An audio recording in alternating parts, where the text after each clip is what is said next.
বন্ধুরা আসসালামু আলাইকুম। আজকে অনেক সহজ এবং অনেক মুখরোচক একটা জিনিস তোমাদের দেখাবো।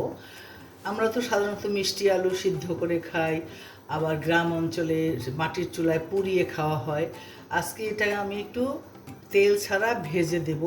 এত মজার, আমার কাছে খুবই ভালো লেগেছে, তাই তোমাদের সাথে শেয়ার করছি। ঠিক আছে, কেটে নিয়েছি, ছুলে ধুয়ে কেটে নিলাম।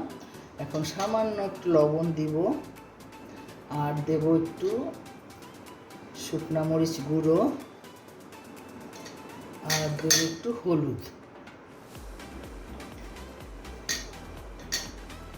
ব্যাস, এটা সুন্দর করে মেখে আমি একটু রেখে দিব। মশলাটা বসে গেলে তারপরে অল্প তেলে ভেজে নেব। যে সুন্দর করে একটু হলুদ, লবণ, একটু মরিচ দিয়ে মাখিয়ে নিয়েছি। এখন এই যে হালকা একটু জাস্ট সামান্য একটু তেল দিলাম যাতে লেগে না যায়। তেলটা গরম হয়ে গেলে এটা দিয়ে ঢেকে দেব। সিদ্ধ হবে, আবার একটু পোড়া পোড়া হবে। ফ্যান্টাস্টিক টেস্ট, বুঝছো? আমি কখনো খাইনি এভাবে। আমার এত ভাল লাগলো দিন বাসায় খেয়ে।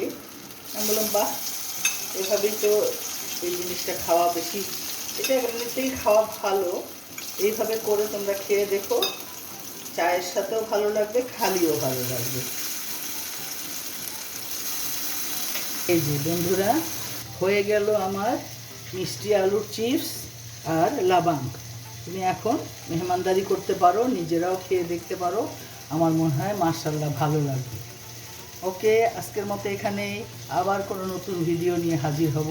আল্লাহ হাফেজ।